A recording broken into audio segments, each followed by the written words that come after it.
Okay, we are 1 week out from an upper blepharoplasty, lower blepharoplasty, laser under eyelid, and full face fat transfer. How are you feeling?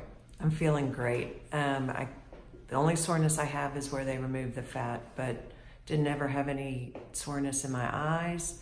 Maybe a little tender where you injected the fat, but otherwise it's been an easy recovery. Good. The eyes are not too dry now? No, Okay, good.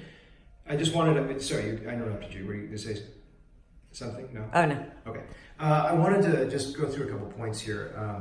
The brows, when I did the skin removal, it's a very small degree of skin removal. Now these brows are going to settle back. These are still quite swollen. The whole face is slightly distorted and swollen, but she can see the benefit of what's going on.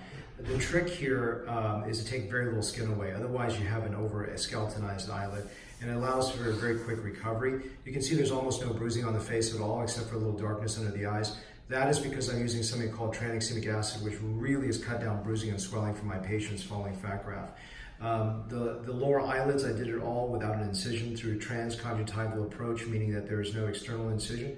The reason that's important is not just to avoid a scar, but to not change the eyelid shape. You see a lot of times when people have had eyelid procedures, they look like a different person.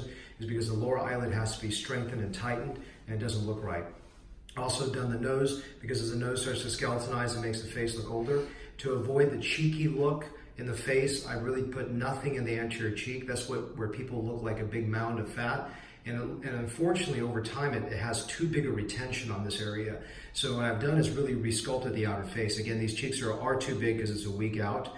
I've also done earlobes and really blended the earlobes to make them look more rejuvenated as well. So that's a week out from laser, upper lower blepharoplasty, and fat transfer. And one other warning I always say is you're going to lose some of this. This is, first of all, too big, but there's going to be a period of time, what I call honeymoon swelling, in about a month, that you're going to feel like it is perfect. And don't come back and tell me that you don't want to lose any, because little filler touch-ups, little tiny things towards 6 months to a year and a half are going to help maintain and correct any small loss.